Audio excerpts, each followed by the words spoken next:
All right, this is a new episode of Truth Be Told. I'm Faye D'Souza, and we're talking about the big visit, Trump in India, for just 2 days, but there's so much buzz around it. There's a new wall that has been built in Ahmedabad, and we know Trump likes himself a good wall.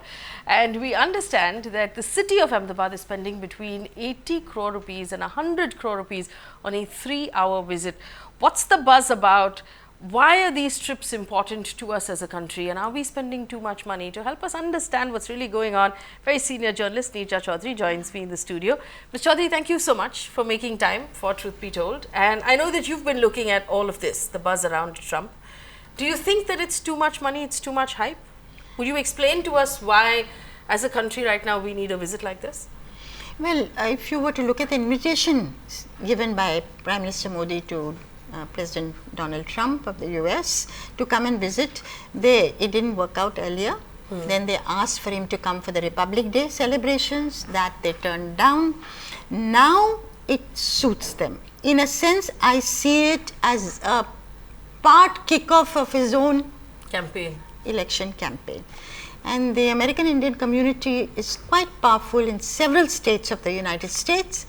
So he may think it's a good time to visit India, to accept Prime Minister Modi's invitation and send a clear signal, try and send a clear signal back home to these Indian Americans or American Indians, whatever you want to call it, Indian Americans, who have not by and large voted for his party in the past. So I think I can see where he's coming from. But where are we coming from?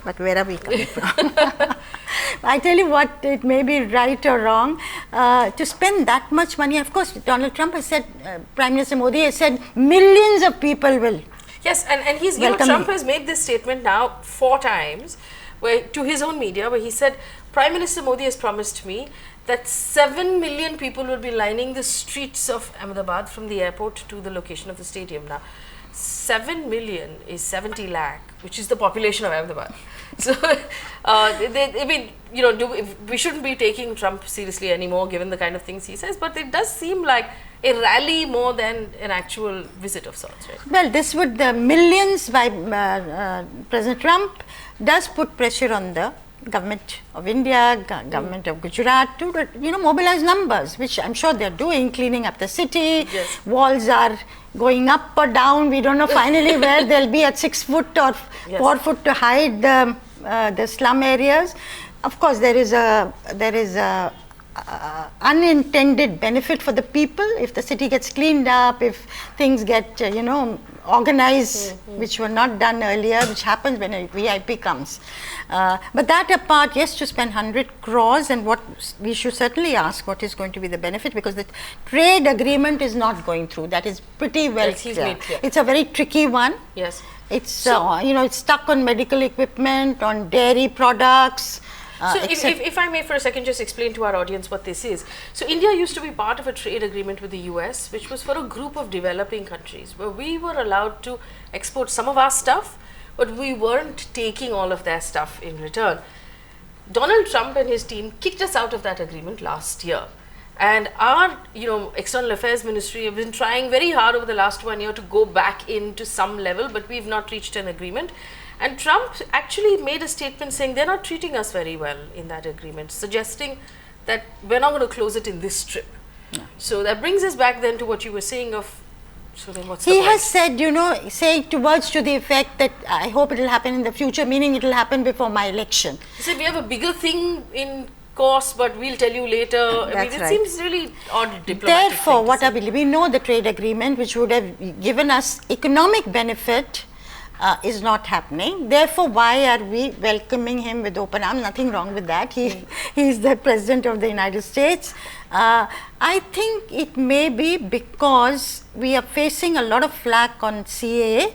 Yes. On what the government has done in Jammu and Kashmir, abrogation of Article 370, and there have been many voices, whether it's in the media, whether it's this Foreign Relations Committee, that Congress Committee, etc., etc. The European Parliament, yes. Yeah, that's right.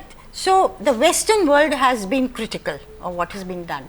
Therefore, if you get somebody like Donald Trump coming, it will be seen as a huge endorsement of what the government has done, then these small committees may not matter. And that is the kind of perception battle I think the government is trying to fight.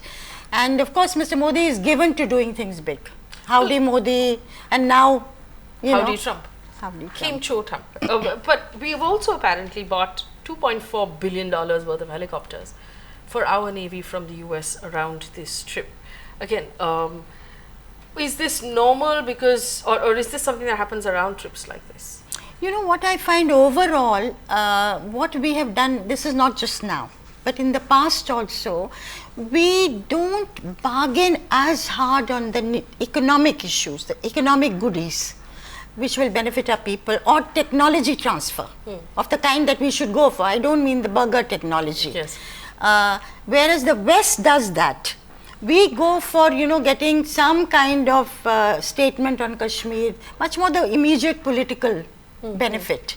And I think this trip is also part of that trend. We are looking for endorsements on the steps that the government of India has taken particularly from the Western world, and you've not been able to break through as far as the trade agreement is concerned, and they think we are bargaining hard on whether it's on pricing or other issues on dairy products, and yet let's see what it yields. I do want to ask you this. Now, we both have a fair level of experience with the Indian media and the way the media sort of goes completely bonkers on events like this. Is it also likely to sort of eclipse everything else that's going on in the country for the next several days, where people will only be talking about what Trump ate and what he did and where he went, and whether they shook hands and they didn't shake hands and what the body language was, whereas there is a fair amount going on in our country right now? Well, that is a given. That we can expect that everything else gets subsumed to this visit till it's happened. And of course, we all love tamashas, we all love notankis, and we like performances of this kind. We all do, and India more than other countries. So Mr. Modi plays to that, and Donald Trump is going to play to that also, given his political high stakes in his own country. Well, if I may slip in a question on a slightly sort of adjacent topic to this.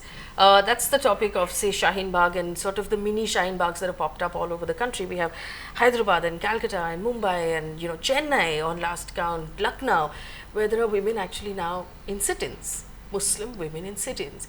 Obviously, a Trump may come and go, but this has shown a sort of, there's a tenacity here that perhaps nobody expected. There was also some talk that after the Delhi elections are over, because this is all political, it will all disappear, but it hasn't.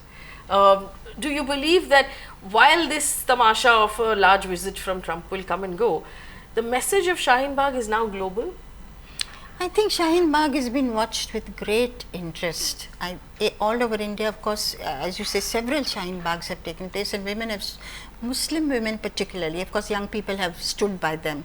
But I have not seen, Muslim women come out the way they have done, sitting there week after week with their children, and you can call it paranoia on their part about their future, but they think we prefer to, I've heard Shaheen Bagh women say, we prefer to die here than to die in detention camps. Now you can say, okay, very unreasonable, that's not the way we are putting things out, Prime Minister keeps saying that, but I would have personally liked him to have called a group and engaged with them as the head of the Indian family, but that's not happened so far. Amit Shah has made that offer, that has also not so far happened.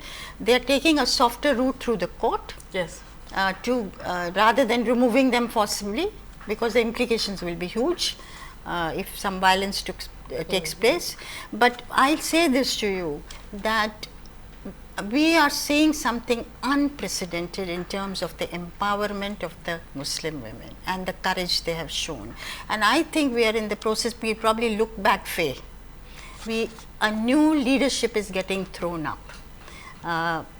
In different ways, younger people who are talking about the right to equality. I've seen apolitical families where the young people are saying this is not acceptable, that inequality be a principle that India subscribes to is not acceptable. Yes. So everybody is equal, and that's where commitment to secularism comes, and many things flow from that. So I think what the political manifestation of this upsurge that's taking place, Muslims, universities of India, Aam Aadmi Party winning with the kind of, despite the kind of divisive campaign, I think there is something very significant happening at the ground level. All right, something significant is happening, and a big blockbuster sort of visit by Trump might filibuster, might actually eclipse for 2 days, but won't change what's happening on the ground. Neeja ji, thank you so much for speaking to me here on Truth Be Told. That brings us to a wrap. Remember, if you have specific questions about things you want us to take up on the show, drop us a comment in the comment section. Thanks for watching.